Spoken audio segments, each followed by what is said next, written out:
자, 222쪽에 용익물권인데, 용익물권은 앞에서 봤던 것처럼 세 가지가 있었어요. 지상권, 지역권, 전세권이고요.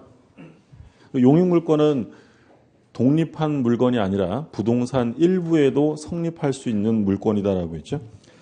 그래서 둘째 줄, 그 용익물권 서설 둘째 줄 가운데 이러한 용익물권은 일물일권주의 예외로서 물건의 일부에도 설정될 수 있다. 예외가 있었고, 먼저 지상권 나오는데 279조를 보시면 지상권자는 타인의 토지에 건물, 기타 공작물이나 수목을 소유하기 위하여 그 토지를 사용하는 권리가 있다.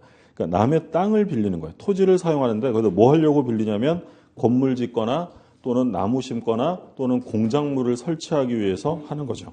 그러면 오른쪽에 2번에 보시면 지상권은 토지에 대한 권리이므로 현재 토지 위에 지상물이 없더라도 지상권은 유효하게 성립하며 지상물이 멸실하더라도 지상권이 소멸하는 것은 아니며 그대로 존속한다.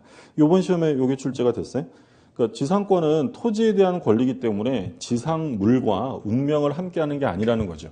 그러니까 갑이 토지 소유자로 되어 있다. 그럼 을이 여기에 지상권을 설정하는데 그럼 지상권을 설정할 때 여기에 건물이 있어야 돼요? 없어도 되는 거예요? 없어도 되죠. 토지를 빌린 거니까. 그리고 얘가 여기다가 건물을 지었어요.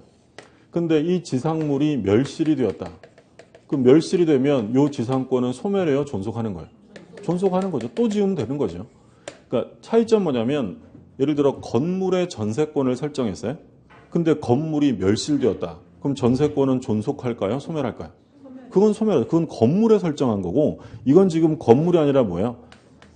토지에 한 거니까 이 지상물이 멸실된다고 해서 지상권이 소멸되는 건 아니야. 그러니까 바꿔서 얘기하면 이 지상권은 지상물과 운명을 함께하는 권리가 아니라 독립된 권리다. 그럼 그 얘기는 바꿔서 말하면 지상권과 지상물은 반드시 함께 이전해야 돼요. 분리될 수 있다는 거예요. 분리될 수 있어요. 독자적인 권리이기 때문에. 그 다음에 이번에 그 얘기 토지와 독립한 물권이다라고 나와 있고요. 그 다음에 그래서 이번에 첫째 줄 마지막에 뭐라고 하냐면 따라서 지상권만을 분리 이전하는 것도 가능하다라고 되어 있죠.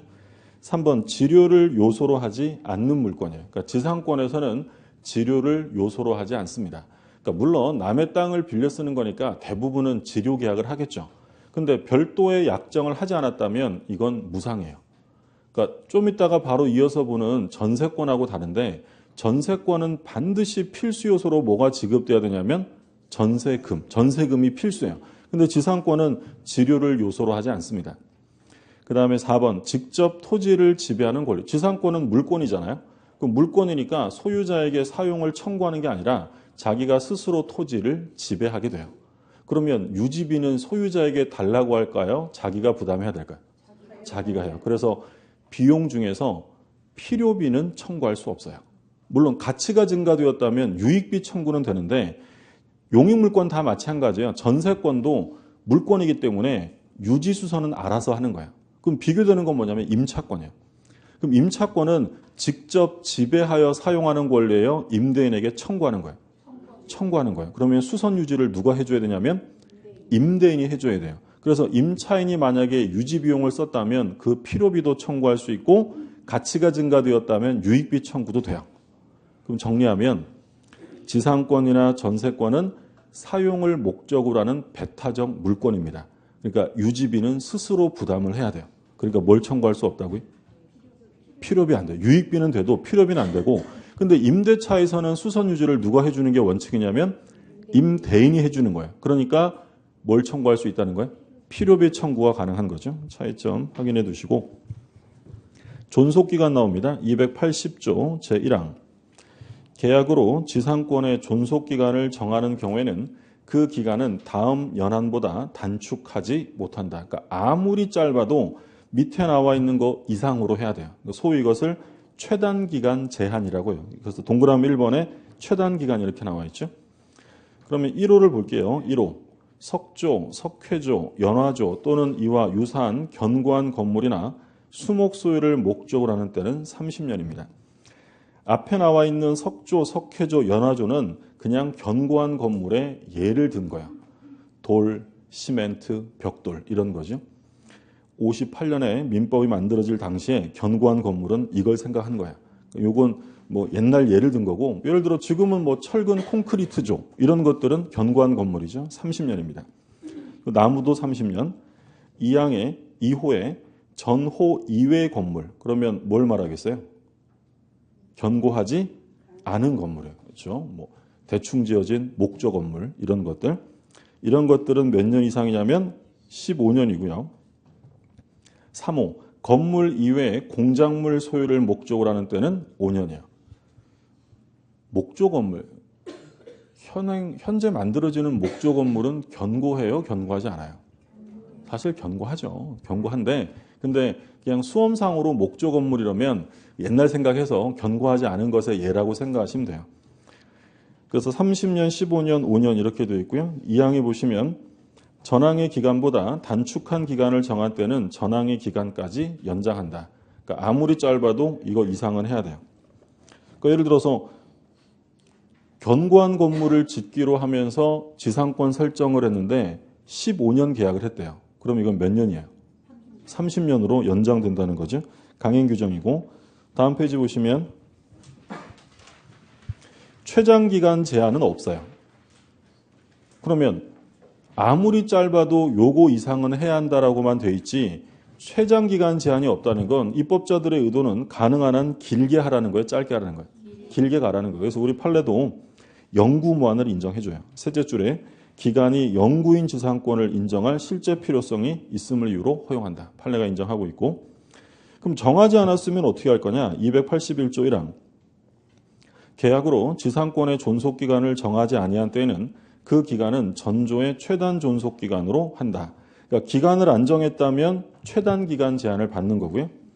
그 다음에 2항을 보시면 지상권 설정 당시에 공작물의 종류와 구조를 정하지 아니한 때에는 지상권은 전조 제2호 건물의 소유를 목적으로 한 것으로 본다. 몇 년이라는 거예요? 15년이라는 거였죠. 그래서 기간을 정하지 않았다. 어떻게 된다고요? 일단 최단 존속기간이에요.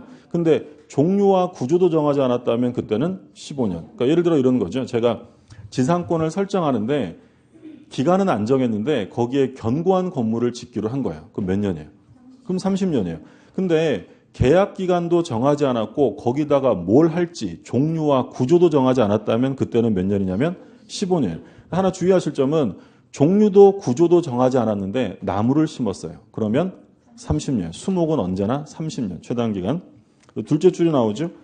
둘째 줄 가운데 다만 수목 소유를 목적으로 하는 경우에는 언제나 30년이 된다. 보통 이제 수목은 다음 세대를 위해 심는다라고 하잖아요. 한 세대를 보통 30년으로 보기 때문에 수목은 무조건 30년 보장해 주겠다는 거예요. 그 다음에 갱신 나오죠. 1항. 지상권이 소멸한 경우에 건물 기타 공작물이나 수목이 현존한 때에는 지상권자는 계약의 갱신을 청구할 수 있다. 2항.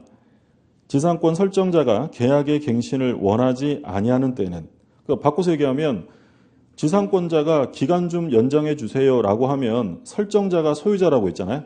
토지 소유자는 반드시 응해야 되어 거절할 수 있다는 거예요. 거절할 수 있는 거예요. 갱신을 원하지 않을 수 있잖아요. 그러면 지상권자는 상당한 가액으로 전항의 공작물이나 수목의 매수를 청구할 수 있다. 이것을 우리가 소위 지상물 매수 청구라고 불러요. 그러니까 이렇게 된다는 거죠. 갑이 토지 소유자고 을이 지상권자인데 지상권자가 여기다가 건물을 지었어요. 그런데 기간이 만료가 됐는데 아직도 지상물이 현존하고 있다. 그러면 이 건물 지금 누가 지은 거예요? 을이 지은 거예요. 그럼 을이 돈 쓴 거 있잖아요. 투하 자본이 아직 남아있다는 거예요. 그럼 투하 자본 회수할 시간이 더 필요하기 때문에 을이 갑에게 땅 좀 더 쓰게 해줘라고 계약 갱신을 청구할 수 있다는 거예요. 근데 토지 소유자는 반드시 응해야 돼요? 거절할 수 있는 거예요? 거절할 수 있죠. 야, 계약 기간 끝났으니까 나 써야 돼. 나가. 이럴 수 있다는 거예요. 그러면 이제 얘가 더 이상 못 쓰게 하면 투하 자본을 회수해야 되기 때문에 연장 안 해줄 거면 당신이 건물 사라고 지상물 매수를 청구할 수 있어요. 그러면 토지 소유자는 이를 거절할 수 있느냐? 거절할 수 없어요. 거절할 수 없기 때문에 이 지상물 매수 청구권은 이름은 청구권이지만 그 성질은 형성권이 돼요. 그래서 을이 갑에게 당신이 이거 사세요라고 매수를 청구했다라고 하면 이 갑은 거절할 수 없고요. 이걸 사야 돼요. 그러면 지상물 매수 청구가 행사되면 갑의 승낙이 필요하다는 거예요? 필요 없다는 거예요? 필요 없고 즉시 매매 유사 계약이 성립하기 때문에 얘는 시가를 제공하고 얘는 목적물을 인도하고 필요한 등기 서류 등을 교부해 줘야 돼요. 둘은 동시에 이행을 해야 되고 그러니까 만약에 지문에 을이 갑에게 지상물 매수를 청구하면 토지 소유자의 승낙이 있으면 바로 매매 유사 계약이 성립한다라고 하면 틀려요. 승낙이 필요 없어요. 이건 뭐니까? 형성권이니까 거절할 수 없어요. 요거 임의 규정일까요? 강행 규정일까요? 강행 규정, 강행 규정. 그러니까 만약에 지상권 설정 계약을 하면서 미리 뭐 지상권이 기간이 만료되면 지상물은 철거하기로 한다. 또는 소유권을 토지 소유자에게 이전하기로 한다. 이렇게 약정하면 이 약정은 전부 다 무효예요. 무효. 아무리 금지특약 했어도 얘는 얼마든지 행사할 수 있다. 바로 매수 청구하면 돼요. 갱신 청구를 먼저 해야 돼요. 이거 먼저 해야 돼요. 만약에 갱신 청구해서 더 쓰세요 라고 하면 더 쓰면 되니까. 근데 이게 아무리 강행 규정이라 하더라도 지상권이 채무 불이행으로 소멸되었다. 그러면 이런 경우에는 행사할 수 없어요. 그러니까 얘가 예를 들어 지료 약정을 했는데 지료를 2년 이상 안 낸 거예요. 그러면 소멸 청구할 수 있거든요. 그럼 얘는 의무 위반으로 소멸당한 사람이라면 얘한테 매수를 청구할 수 없다는 거예요. 이 똑같은 내용이 어디 가면 한 번 더 나오느냐. 아까 우리 잠깐 얘기했었는데 토지를 빌려서 건물 지으려고 해요. 그럼 지상권을 설정할 수도 있고 뭘 설정할 수 있을까요? 토지 임대차. 그러면 요 지상권뿐 아니라 토지 임대차 가면 이 내용이 또 한 번 나와요. 그럼 토지 임대차에서도 기간이 만료되면 일단 뭘 청구하고요? 갱신 청구하고 거절당하면 매수 청구하는 거예요. 요건 강행 규정이지만 채무 불이행으로 소멸되면 행사할 수 없다. 그 내용이 나와 있고 그래서 오른쪽에 참고 이렇게 나와 있죠. 그 참고 박스의 셋째 줄 마지막에 보세요. 셋째 줄 마지막에 지상권자의 지료 연체를 이유로 토지 소유자가 그 지상권 소멸 청구를 하여 이에 터잡아 지상권이 소멸된 경우에는 매수 청구권이 인정되지 않는다. 그러니까 결국 언제만 행사할 수 있는 거냐면 기간 만료로 소멸한 경우에만 행사하는 거예요. 그 얘기 나와 있고 그 다음에 이제 갱신할 수 있다고 돼 있죠. 갱신을 해도 최단 기간 제한을 받아요. 예를 들어 견고한 건물이었는데 30년 약정을 했어요. 30년이 끝나고 연장하기로 합의합니다. 이때 15년만 연장하는 거 돼야 안 돼? 안 돼요.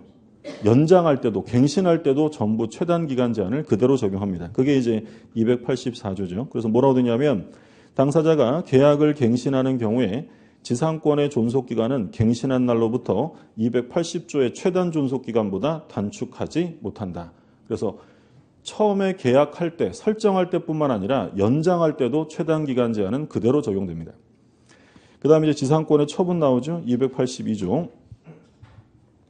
지상권자는 타인에게 그 권리를 양도하거나 그 권리의 존속기간 내에서 그 토지를 임대할 수 있다. 중요한 조문인데요. 이게 왜 중요하냐면 강행 규정이에요.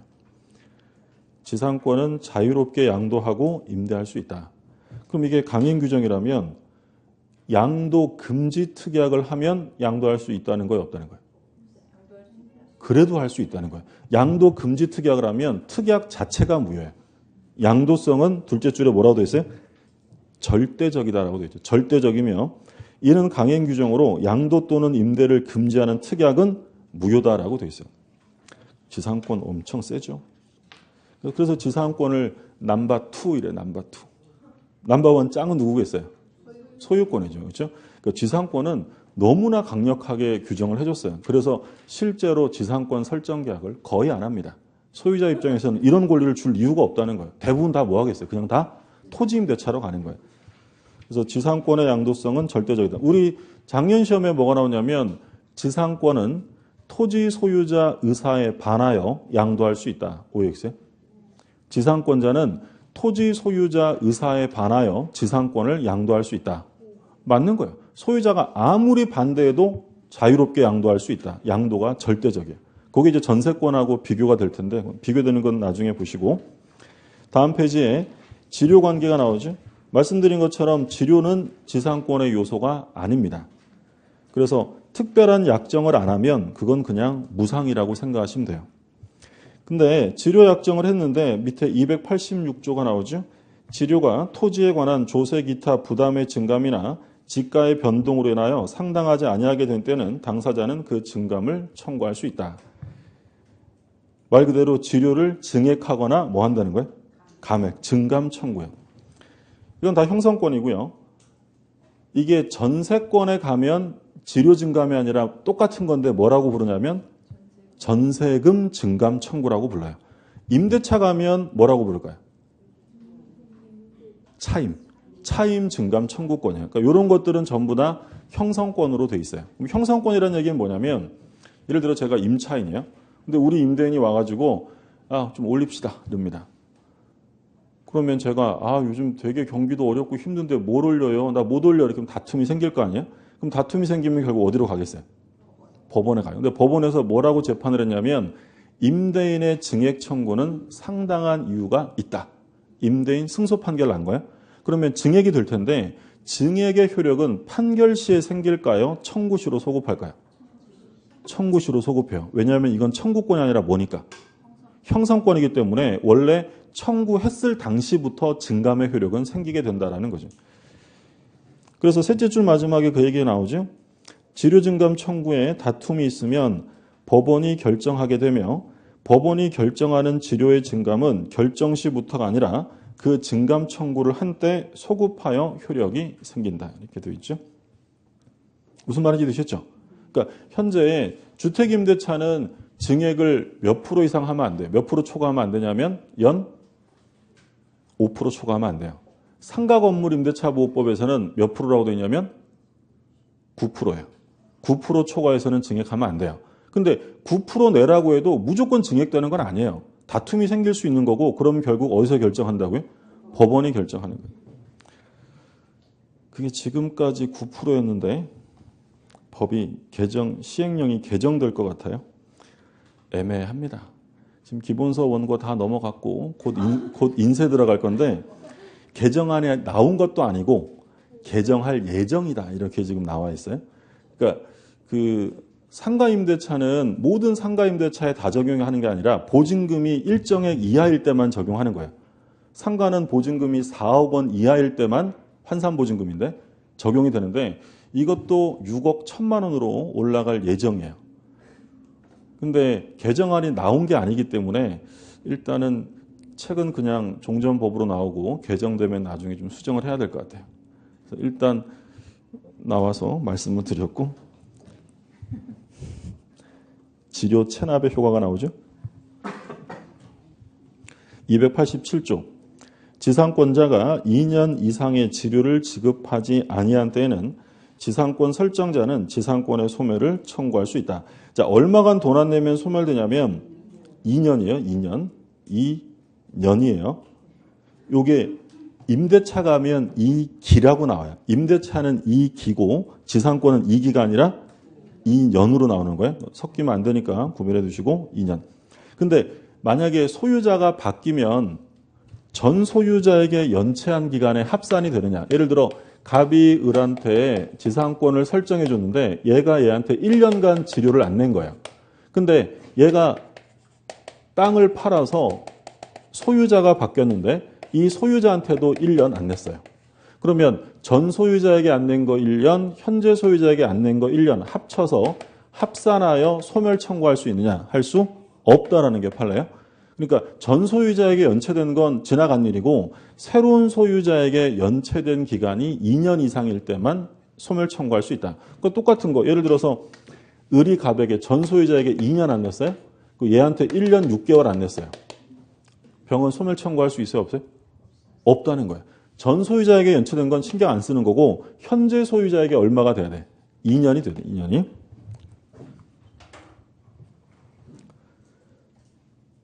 그러니까 임대차는 왜 2년이 아니라 2기라고 하냐면 건물 임대차는 차임을 매달 내는 거예요. 매달. 토지 임대차는 매년 내도록 규정이 돼 있어요. 그러면 임대차는 연일 수도 있고 월일 수도 있잖아요. 그래서 2기라고 표현하는 거고 지상권은 연마다 내도록 되는 게 원칙이기 때문에 얼마라고요? 2년 이렇게 되어 있는 거고요. 그 다음에 소멸 나오죠.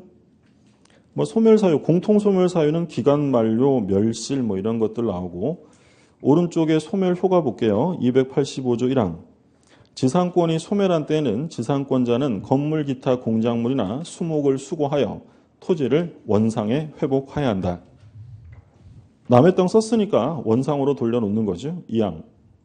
전항의 경우에 지상권 설정자가 상당한 가액을 제공하여 공작물이나 수목의 매수를 청구한 때에는 지상권자는 정당한 이유 없이 이를 거절하지 못한다. 자, 토지가 있는데 갑이 을한테 지상권을 설정해 줍니다. 그럼 여기에 이제 지상권자가 뭘 했냐면 나무를 심었어요. 수목 소유를 목적으로 했다. 일단 최단 기간 몇 년이에요? 수목은 30년이에요. 자, 30년의 기간이 만료됐는데 수목이 아직 현존합니다. 그러면 지상권자는 뭘 청구할 수 있냐면 바로 매수 청구하면 안 되고 갱신 청구. 갱신 청구하고 거절당하면 나무 사세요라고 매수를 청구하는 거예요. 이게 아까 저기서 본 거야. 누가 행사했던 거냐면 지상권자. 근데 이번에는 뭐냐면 자, 지상권이라는 권리를 가지고 나무를 심었어요. 이 나무 누구 거예요? 을 거예요. 권한이 있으니까. 근데 이 의뢰하는 사람이 지상권의 기간이 만료됐는데 이제 더 이상 이 땅을 사용하고 싶지 않아요. 그럼 자기 나무니까 을이나 고마 간다 이러면서 나무를 주섬주섬 뽑으려고 하는 거죠. 그러면 이번에는 소유자, 얘가 설정자잖아요. 설정자가 아저씨 두고 가 내가 살게 라고 뭐 할 수 있다고요. 매수를 청구할 수 있고 을은 거절할 수 없다는 거예요. 그러면 지금 여기서는 매수 청구를 누가 행사한 거예요? 지상권자가. 근데 지금은 누가 하는 거예요? 설정자. 그러니까 매수 청구권은 지상권자만의 권리가 아니라 누구도 하는 거예요? 설정자도 지상물 매수를 청구할 수 있다라는 거예요. 구별되셨죠? 물론 엄밀히 말하면 한자는 다르겠죠.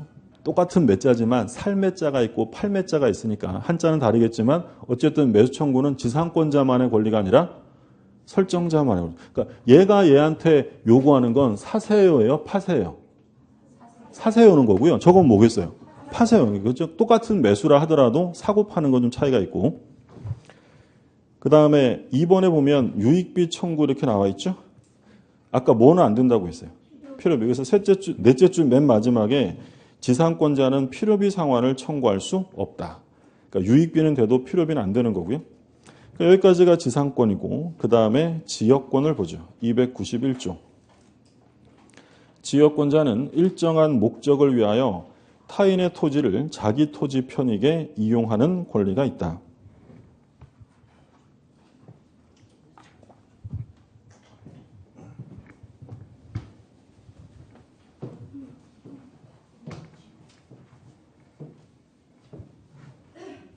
그러니까 지역권이라는 것은 자기 토지의 편익을 위하여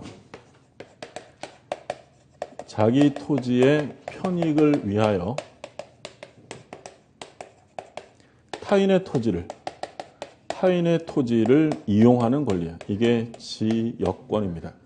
그러니까 예를 들면 보통 이제 많이 드는 얘가 통행지역권인데 이게 갑이라는 사람의 땅이고 이게 을의 땅이에요. 요게 이제 길이 이렇게 나 있고 그러면 우회도로는 있지만 갑이 을의 땅을 통행해서 다니는 게 제일 편하겠다. 내 땅이 상황이 지금 이러니까. 그래서 내 땅의 편익을 위해서 을과 합의하여 이 땅을 통행하도록 이용하게 계약했다. 이걸 소위 통행지역권이라고 불러요. 그러니까 지역권이라는 건 말 그대로 지역권인데 이 역자가 편익, 서비스라고 생각하시면 돼요. 그러니까 무엇의 편익을 위한 권리냐면 토지의 편익을 위한 거예요. 그러니까 조심하실 점은 개인의 편익이 아니에요. 토지의 편익이에요. 그러니까 대표적인 단순한 사례로 갑이라는 사람이 뭐 하는 사람이냐면 도자기를 굽는 도자기공이에요. 근데 저쪽에 을의 땅에서 좋은 흙이 있어서 이 토사를 채취하기 위해서 이 을과 이 땅을 이용하는 계약을 체결하려고 합니다. 지역권 설정이 된다는 거예요, 안 된다는 거예요?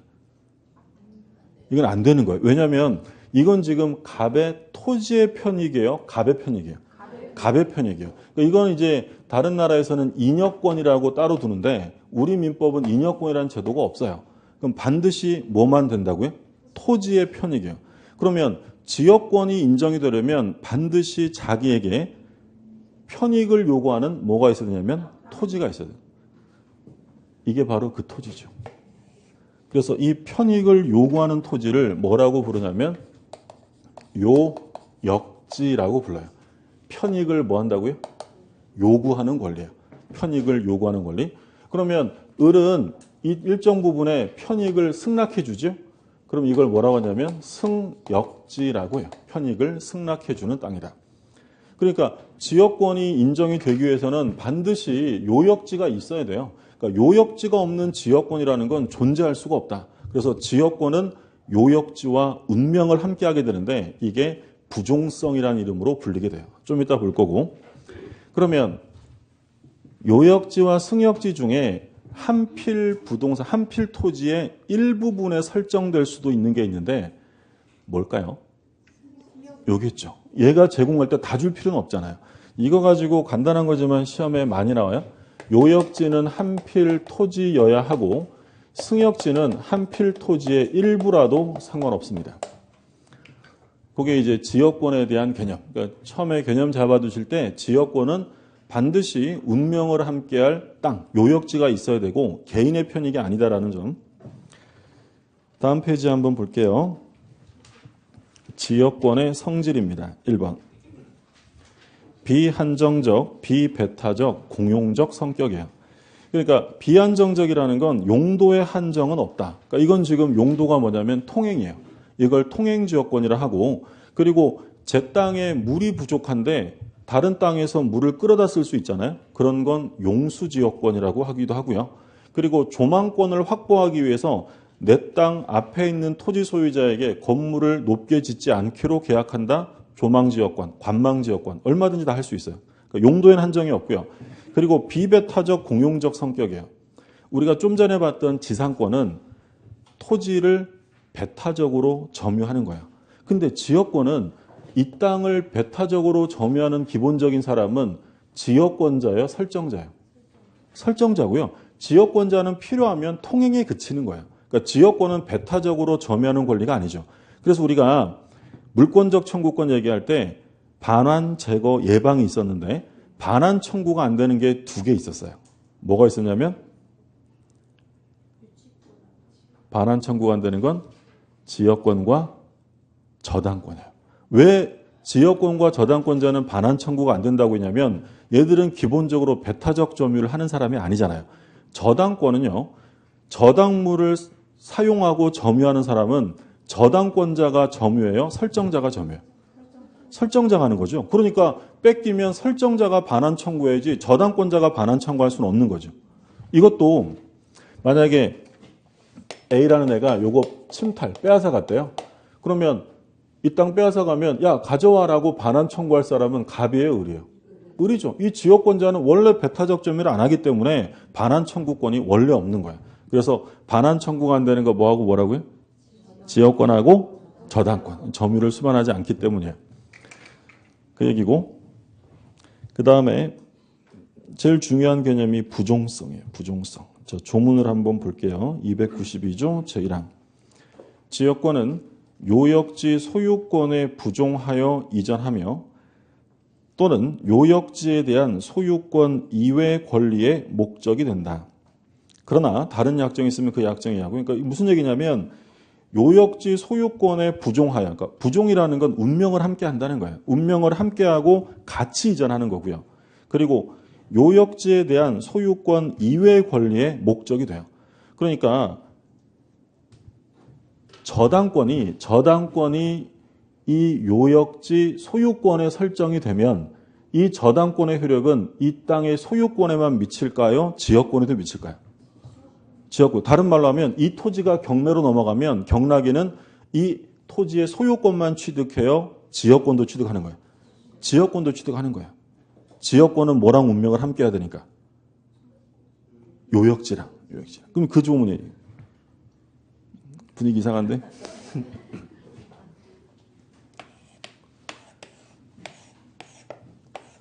자, 갑이라는 사람이 이 요역지의 소유자라고 가정하고요. 그리고 을과 계약해서 이 땅의 지역권을 설정을 합니다. 그러면 이 지역권은 뭐랑 운명을 함께 하냐면 요역지랑. 그럼 만약에 A라는 사람에게 요역지의 소유권이 이전됐어요. 그러면 요역지만 넘어가요? 지역권도 따라가는 거예요. 지역권도 따라가는 거예요. 부종하여 이전합니다. 수반한다. 수반성인데 그럼 여기서 하나 확인하실 점은 지역권의 지역권자가 되기 위해서는 요역지 소유권 이전 등기 이외에 지역권의 이전 등기를 해야 하느냐, 요하느냐라는 문제죠. 우리가 법률 행위로 부동산 물권 변동될 때는 뭐 해야 돼요? 등기해야 돼요. 법률 행위가 아니라 법률 규정에 의한 변동이면 등기할 필요 없죠. 그러면 지역권이 얘한테 넘어가는 것은 당사자가 지역권 이전 계약을 별도로 해야 돼요? 안 해도 돼요? 안 해도 돼요. 뭐만 넘어가면 돼요? 요역지만 넘어가면 지역권은 따라간다라고 어디에 나와 있었어요? 법률에. 조문 다시 볼게요. 292조 1항 보면 지역권은 요역지 소유권에 부종하여 이전하며 라고 규정되어 있어요. 그러면 이 지역권이 넘어갈 때 이전 등기 하라는 거예요? 할 필요 없다는 거예요? 할 필요 없다는 거예요. 요역지 소유권 등기만 되면 지역권은 당연히 따라갑니다. 그러니까 지역권의 이전 등기라는 건 아예 없는 거예요. 지역권은 무슨 등기만 하겠어요? 설정 등기만 하는 거예요. 등기는 소유권 처음 취득하면 무슨 등기예요? 보존 등기하고 제한물권, 예를 들어 지상권, 지역권, 전세권, 저당권을 처음 취득하면 무슨 등기하죠? 설정 등기하는 거예요. 설정 등기. 그리고 보존되거나 설정된 걸 다른 사람에게 넘기면 이전 등기죠. 이걸 통틀어서 뭐라고 해요? 기입 등기라고 하는 거예요. 기입 등기. 기입 등기란 등기부에 새롭게 기재할 내용이 있어서 하는 거고 기입 등기의 종류는 보존, 설정, 이전이 있는 거예요. 그러면 지역권을 처음 취득할 때는 합의만 하면 돼요? 설정 등기를 해야 돼요? 요건 해야 돼요. 설정 등기를 해야 되는데 이제 이전되는 건 뭐만 넘어가면 따라가니까 요역지 넘어가면 따라가기 때문에 지역권 이전 등기는 따로 하지 않는다라는 거죠. 그럼 여기서 갑이요. 요역지는 놔두고 지역권만 가져라라고 지역권의 분리양도가 될까요? 안 될까요? 절대로 있을 수 없어요. 왜냐하면 지역권의 분리양도를 하게 되면 얘는 뭐만 갖게 되는 거예요? 지역권만. 뭐가 없어요? 요역지. 요역지 없는 지역권은 존재할 수가 없기 때문에 지역권의 분리양도는 절대로 있을 수 없다라는 거죠. 그게 이제 지역권의 부종성, 수반성에 대한 개념이고요. 그 내용이 이제 1번, 2번에서 나와 있어요. 그래서 이 2항을 다 보요. 조문 2항을 보면 지역권은 요역지와 분리하여 양도하거나 다른 권리의 목적으로 하지 못한다. 그러니까 지역권은 절대로 요역지와 분리양도 안 되고요. 그리고 다른 권리의 목적으로 할 수 없어요. 지상권에다가 저당권 설정할 수 있어요? 없어요? 있죠. 우리 혼동할 때 그 얘기만 했잖아요. 전세권에다가도 저당권 설정할 수 있어요. 그런데 지역권에는 저당권 설정이 안 돼요. 왜 안 되냐면 이 조문 때문이에요. 2항의 후단에 뭐라고 되어 있어요? 다른 권리의 목적으로 하지 못합니다. 그래서 지역권의 저당권을 설정하면 물권 법정주의 내용 강제 위반으로 무효가 되는 거예요. 자, 오른쪽에 대가와 존속기간 나오죠? 대가와 존속기간은 아무 규정 없어요. 그래서 무상도 되고 그리고 둘째 줄 마지막에 모두 인정이 된다고 되냐면 영구무한의 지역권 설정도 가능합니다. 그럼 아까 지상권, 지금 나온 지역권 얘네들은 뭐가 된다고요? 영구무한이 돼요. 지상권, 지역권은. 그 셋째 줄에 지료는 요소가 아니므로 무상의 지역권이 인정이 됩니다. 그 다음에 이제 취득이 나오는데 일반적 취득은 계약이죠. 계약과 등기. 그 1항 동그라미 1번에 보면 지역권은 설정 계약과 등기에 의하여 취득하는 게 일반적이다. 이때 등기는 무슨 등기겠어요? 설정 등기. 이전 등기는 안 해도 되니까. 그 다음에 2번에 보면 요역지는 한 필 토지에 하고 일부에는 안 돼요. 근데 승역지는 일부라도 상관없다. 2번은 시험에 굉장히 자주 나오는 거죠. 그 다음에 이제 시효 취득 나오는데 294조. 지역권은 계속되고 표현된 것에 한하여 245조의 규정을 준용한다. 245조가 우리가 아까 봤던 취득시효 규정이고요. 근데 지역권은 다 시효 취득할 수 있는 게 아니라 뭐만 된대요? 계속되고 표현된 것. 그러니까 불계속 비표현 지역권은 시효 취득할 수 없다라는 거죠.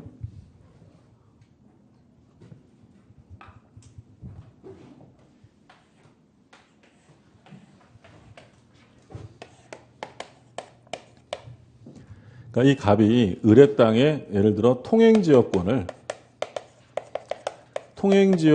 시효 취득하려고 한다. 그러니까 이 지역권을 시효 취득하려면 반드시 그것이 계속되고 표현이 돼야 되고요. 만약에 계속되지 않고 표현되지 않았다면 시효 취득이 안 돼요. 그럼 이런 거죠. 예를 들어 갑이 을의 땅에 토지에 대한 통행지역권을 취득하려고 하는데 그러면 얘가 몇 년 동안 왔다 갔다 해야 되는 거예요? 시효 취득이니까 20년. 20년간 통행한 사실이 있어야 되는 거예요. 근데 평소에 갑이 을의 땅 다니면 을이 너 뭔데 남의 땅 다니 이럴 거 아니에요. 그럼 취득시효를 못 하니까 이 을이라는 사람이 안 볼 때 밤늦게 을의 방에 불이 꺼지는 걸 확인하면 그때 나와요. 그래서 왔다 갔다 하다가 을의 방에 불 켜지면 쏙 들어가고요. 다음 날도 그러고 이 짓을 20년 합니다. 자, 그러면 통행지역권을 시효 취득할 수 있을까 없을까요? 없다라는 거예요. 계속되지도 않았고 표현되지도 않은 거예요. 그럼 어떻게 해야 되느냐? 우리 판은 일단 통로를 개설해야 돼요. 통로를 개설하면 얘가 이걸 통행하고 있다는 사실이 표현되는 거예요. 그 20년간 계속해야 되고. 그래서 우리 판례에 의하면 통행지역권을 시효 취득하기 위한 첫 번째 요건은 직접 통로를 개설해야 돼요. 누가 해야 된다는 거예요? 갑이. 제3자가 편의로 해주는 건 안 돼요. 자기가 직접 해야 되고요. 두 번째는 적법점유자야 돼요. 그러니까 이 땅을 배타적으로 점유를 하고 있는데 얘가 불법점유자, 침탈자예요. 그럼 이 불법점유자에게는 통행지역권의 시효 취득을 인정해 줄 수 없다는 거예요. 그래서 두 가지 요건, 직접 통로를 개설하고 적법한 점유한다. 그러면 이제 이렇게 20년간 되면 통행지역권을 시효 취득하게 되는데 지료를 줘야 될까 안 줘야 될까요? 대가. 줘야 돼요? 대가 지급. 공짜는 아니에요. 남의 땅 거저 다닐 수는 없는 거고 대가 지급은 보상은 해주어야 한다라는 게 판례 입장입니다. 그래서 맨 밑에 통행지역권 취득시의 요건이라고 되어 있어 요역지 소유자가 스스로 통로를 개설해야 돼요. 그래야 계속되고 표현된 거고 다음 페이지에 보면 지역권의 소멸이에요. 소멸 사유가 나오는데 뭐 기간 만료, 멸실 등등 나오고요. 여기서 이제 하나 좀 용어 하나 확인해 두실 점은 둘째 줄 마지막에 승역지 소유자의 위기라는 말이 나와요. 위기. 그러니까 위기라는 건 뭐냐면 그 밑에 용어 정리 있잖아요. 위기란 토지 소유권을 지역권자에게 이전한다는 일방적 의사표시를 위기라고 불러요. 그 땅이 이렇게 되어 있는데 이게 갑의 땅이고 을의 땅이에요. 그래서 갑이랑 을이랑 지역권 설정 계약하면서 을이 일정한 의무를 이행하기로 계약을 한 거예요. 근데 을이 이 의무를 이행하기가 너무 귀찮아요. 하기 싫어요. 그러면 이 의무에서 벗어나는 방법이 있는데 어떻게 하면 벗어날 수 있는 거예요? 위기하면. 이 위기라는 게 뭐냐면 이 부분의 소유권을 아예 누구에게 주어버리는 거예요. 갑에게 넘겨주는 걸 위기라고 불러요. 위기. 이건 뭐 사회에서 안 쓰는 용어잖아요. 그러니까 이 위자는 위임한다 할 때 위자고 기자는 포기한다, 버린다 할 때 기자예요. 그러니까 일방적으로 소유권을 넘겨버리는 걸 위기라고 해요. 그럼 이제 이거 누구 땅 된 거예요? 갑의 땅이죠. 그러면 지역권은 존속할까요? 소멸할까요? 소멸해요. 지역권자가 이 땅에 소유권을 취득하면 지역권은 없어지겠죠. 이런 현상을 뭐라고 불렀어요? 혼동. 혼동으로 소멸한다. 그럼 위기라는 것은 다른 데는 안 나오고요. 지역권에서만 나오는 특유한 소멸사예요. 다른 데는 안 나와요. 지역권에서만 위기라는 말이 나오고 그게 이제 지역권에 대한 개념이고요. 그럼 만약에 이 갑이라는 지역권자가 A한테 임대차를 해줬어요. 그러면 이제 이 땅을 사용하는 사람은 갑이 아니라 누구겠어요? A겠죠. 그러면 이 A는 이미 설정되어 있는 지역권을 이용할 수 없어요? 얘가 하는 거예요. 당연히 하는 거예요. 그래서 요 용의권자는 설정된 지역권을 당연히 할 수 있는 거고, 그리고 이 지역권 설정 계약은 반드시 소유자만 할 수 있는 게 아니에요. 예를 들어 얘가 임차해서 들어왔는데 있어야 될 지역권이 없는 거예요. 그러면 누가 직접 계약을 할 수 있어요? A가 직접 계약을 할 수도 있고 A가 뭘 할 수도 있을까요?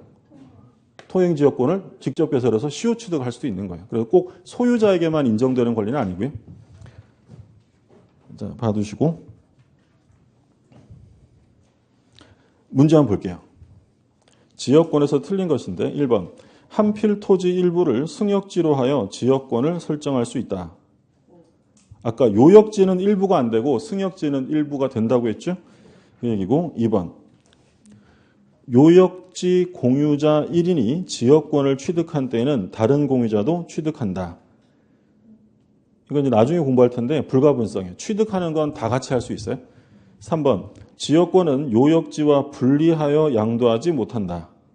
절대 안 된다고 했죠. 4번 요역지 소유자는 지역권에 필요한 부분에 토지 소유권을 지역권 설정자에게 위기하여 공작물의 설치나 수선 의무의 부담을 면할 수 있다.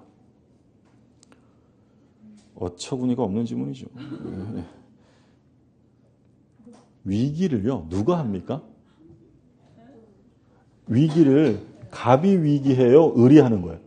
을이 하는 거예요. 그럼 누가 위기하는 거예요? 지역권자가 위기해요? 지역권 설정자가 하는 거예요?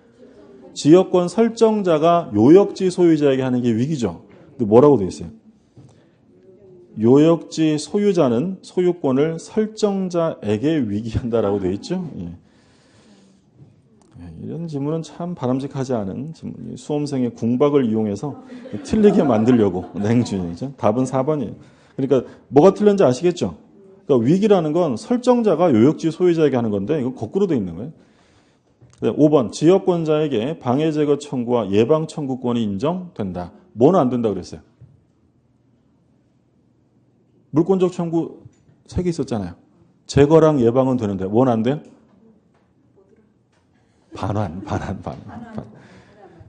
반환 청구가 안 되는 게 지역권하고 뭐였어요? 저당권. 지역권과 저당권은 반환 청구가 안 되는데 왜 안 된다고요?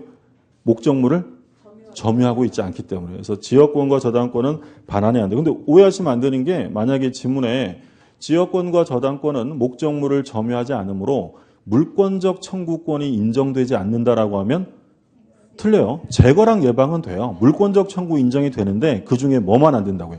반환 청구만 안 된다라는 거죠. 자, 용익물권의 마지막이죠. 전세권입니다. 집에 가야겠다 이런 생각하지 마시고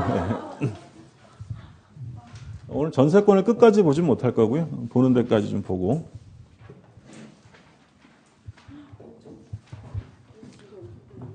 자 231쪽에 전세권이요. 자 303조 제1항 전세권자는 전세금을 지급하고 타인의 부동산을 점유하여 그 부동산의 용도에 조차 사용 수익하며 그 부동산 전부에 대하여 후순위 권리자, 기타 채권자보다 전세금의 우선 변제를 받을 권리가 있다. 그러면 1항에서요. 전세금을 지급하고라고 되어 있어요. 전세권에서 전세금은 필수 요소입니다. 반드시 지급돼야 되고요. 그리고 부동산을 점유하여 그 부동산 용도에 조차 사용 수익하며 여기까지가 용익물권의 성질이에요. 점유해서 사용 수익할 수 있다는 거죠. 근데 후단에 보면 그 부동산 전부에 대하여 후순위 권리자, 기타 채권자보다 전세금의 우선 변제를 받을 권리가 있다. 자, 후단에서는 우선 변제권을 규정해 줬어요. 근데 이 우선 변제권이라는 성질은 용익물권의 성질이 아니고요. 담보물권의 성질이에요. 그러면 전세권은 매우 독특하게 용익물권의 성질과 담보물권의 성질을 겸하는 거예요. 그러니까 예를 들어서 저당권자 있잖아요. 그럼 저당권자가 돈 빌려주고 저당권 설정 왜 할까요? 자기 빌려준 돈을 경매 시에 우선 변제 받으려고 하는 거예요. 그러니까 이때 우선 변제라는 건 누구보다 먼저 받는 거예요. 일반 채권자보다 시기와 상관없이 먼저 받고 후순위 담보권자보다 먼저 받는 게 우선 변제권이에요. 그러니까 예를 들어서 이 얘기를 설명드린 이유는 뭐냐면 우선 변제라고 하니까 무조건 제일 먼저 받아가는 게 우선 변제 이렇게 생각하시면 안 돼요. 선순위 담보권자보다는 당연히 후순위로 받는 거예요. 예를 들어서 어떤 건물이 있는데 갑이 저당권 1억이에요. 1억 원. 얘가 예를 들어서 뭐 8월 1일 날 저당권 설정했고요. A라는 사람은 저당권 설정 안 하고 이 건물 소유자에게 돈 빌려준 사람. 이런 사람 뭐라고 불렀어요? 일반 채권자라고 했어요. 일반 채권자 예를 들어서 1억 원. 이 사람이 5월 1일 날 빌려줬고요. 근데 경매가 실행됐다. 5월 1일 날 빌려준 일반 채권자가 먼저 받아요? 저당권자가 먼저 받는 거예요? 저당권자. 왜냐하면 저당권자는 물권자로서 우선 변제권이 있는 거예요. 그럼 예를 들어서 여기에 을이라는 후순위 저당권자가 있어요. 얘도 1억 빌려줬다. 그러면 이 후순위 저당권자 을은요. 우선 변제권이 있는 거예요? 없는 거예요? 있는 거예요. 그러니까 얘만 우선 변제권이 있는 게 아니라 얘도 우선 변제권이 있어요. 왜냐하면 얘도 누구보다 빨라요. 일반 채권자보다 먼저 받아가는 거죠. 그럼 3번에 병이라는 사람이 전세권을 설정을 해놨고요. 전세금이 1억이에요. 그러면 이 저당권자는 당연히 갑보다는 늦게 받아가지만 누구보단 빠르겠어요? 얘보단 빠른 거예요. 그러면 이 병이라는 전세권자는 우선 변제권이 있어요? 없어요? 있는 거예요. 누구보다 빠른 거예요. 일반 채권자보다 빠르고 후순위자 들어오면 얘보다 빠른 거잖아요. 그래서 우선 변제권이라는 건 1등으로 받아가는 걸 말하는 게 아니라 시기와 상관없이 일반 채권자보다 먼저 받아가고 후순위 담보권자보다 먼저 받아가는 거예요. 근데 우리가 좀 전에 봤던 지상권이나 지역권은요. 돈 받아갈 게 있어요? 없어요? 지상권 설정할 때 돈 빌려주거나 받을 돈이 있는 게 아니잖아요. 그러니까 지상권, 지역권은 용익물권이니까 그냥 사용만 하는 거예요. 근데 전세권은 사용도 하지만 뭘 지급해요? 전세금을 한 방에 때려 넣잖아요. 그러면 이 전세금을 회수할 수 있게 해줘야 되기 때문에 이 전세권자에게 전세금에 대해서 뭘 인정해 주겠다는 거예요? 우선 변제권을 인정해 주겠다는 거예요. 그러니까 옛날에는 전세권이 처음에 민법 제정될 때는 우선 변제권 규정이 없었어요. 사용 수익한다까지만 있어가지고 학설상으로 전세금을 우선 변제해 줄지 않을 줄에서 굉장히 다툼이 많았는데 우리 민법이 그 80년대 초반에 6차 개정하면서 이걸 새롭게 넣었어요. 전세권도 뭐가 인정이 된다고요? 우선 변제권이 인정이 돼요. 그래서 전세권은 용익물권이면서 담보물권의 성질을 겸하게 됩니다. 2항에 보면 농경지는 전세권의 목적으로 하지 못한다. 농경지는 금지하고 있죠. 이건 이제 헌법상의 경자 유전의 원칙을 관찰하기 위해서 남의 땅 빌려서 농경지에다 해서 전세권 설정할 수 없게 하겠고요. 자, 법적 성질 타물권 이렇게 나와 있고 니은에 보시면 일부에 설정할 수 있다고 돼 있죠. 그 다음에 용익물권, 용도에 조차 사용 수익하고요. 그 다음에 이제 조심하실 점은 어떤 성질이 있다고 했냐면 담보물권의 성질이 있어요. 담보물권. 그래서 전세금의 우선 변제가 가능하고 자, 다음 페이지 보시면 담보물권이 갖는 통유성이라는 건 공통성을 말하는데 네 가지가 나옵니다. 부종성, 수반성, 불가분성, 물상대위성. 자, 담보물권의 기본적인 공통적인 성질 통유성이라고 하는데 부종성이 있고요. 두 번째 불가분성이 있고 수반성부터 할게요. 부종성, 수반성. 그 다음에 불가분성, 물상대위성. 부종성은 뭐냐면 운명을 함께 한다는 거예요. 피담보 채권과 담보물권은 운명을 함께 한다. 예를 들어서 갑이 을에게 1억 원을 빌려준 채권자고요. 을 소유 건물에 갑이 1억짜리 저당을 잡았어요. 그러면 얘가 저당권을 설정한 이유는 받을 돈이 있는 거죠. 근데 만약에 이 채무자가 갑에게 채무를 변제합니다. 자, 그러면 채권이 없어지죠. 저당권만 남아요. 저당권은 소멸해요. 소멸해요. 채권이 없는 저당권이라는 건 존재할 수가 없기 때문이에요.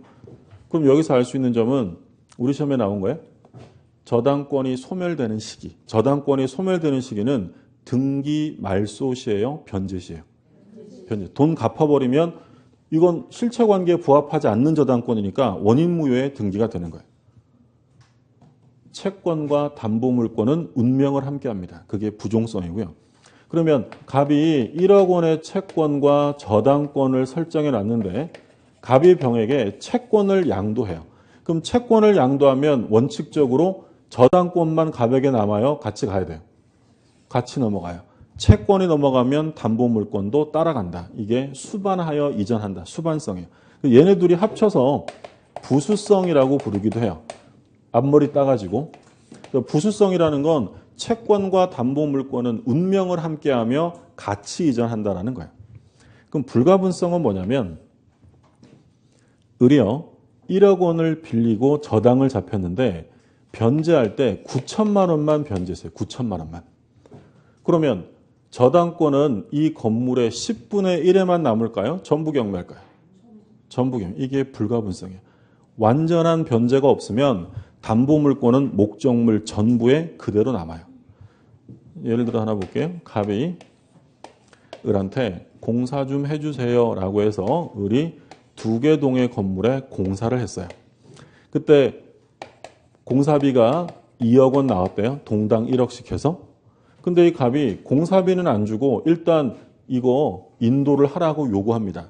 그럼 을은 인도해야 돼요? 거절할 수 있어요? 거절할 수 있죠. 이런 담보물권 뭐라고 했어요? 유치권. 지난주에 봤던 거죠. 돈 안 주면 당신 거 못 줘. 인도를 거절하며 목적물을 유치하는 권리예요. 근데 이 갑이 을한테 나중에 1억 원을 줬대요. 그러면 한 개 동은 먼저 인도해야 돼요? 전부 거절해요? 전부 거절해요. 완전한 변제가 없으면 담보권은 목적물 전부에 남아요. 이런 것을 불가분성이라고 불러요. 그래서 3가지 봤어요. 부종성, 수반성, 불가분성. 여기가 별로 안 어렵죠? 벌써 어려운 거예요? 요게 좀 어려워요. 요게, 그죠? 예. 물상대위라는 개념을 좀 이해하셔야 되는데, 그러니까 물상대위는 어떤 거냐면, 갑이 을에게 1억 원을 빌려준 채권자고, 을이 소유하고 있는 부동산에 갑이 저당권을 설정을 했어요. 그러면 저당은 왜 잡은 거냐면, 을이 돈 안 갚으면 이 건물 저당권 경매 실행해서 내 돈 우선 변제 받아가겠다는 거예요. 근데 문제는 예를 들어 이 부동산이요. 이 부동산이 국가에 의해서 강제로 수용되어집니다. 자, 강제로 수용되어지면 이 건물에 달려있던 또는 토지에 달려있던 제한 물권들은 전부 다 소멸하게 돼요. 이거 다 없어져요.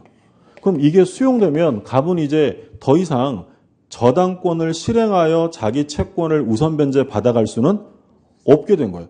아이 그러면 우선 변제 받아보겠다고 저당 잡아놨더니 수용되면서 날아간 거잖아요.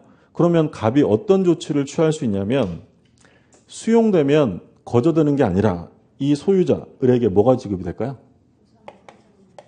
보상금이 지급되겠죠. 그러면 저당 목적물에서 저당권은 없어졌지만 그 가치의 변형물이 나온 거예요.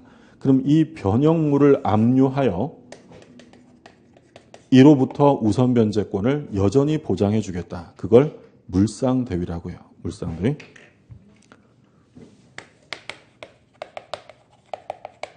그러니까 말 그대로 다른 물건 위에 대신 위치하여 우선 변제권은 그대로 인정해 주겠다는 거야.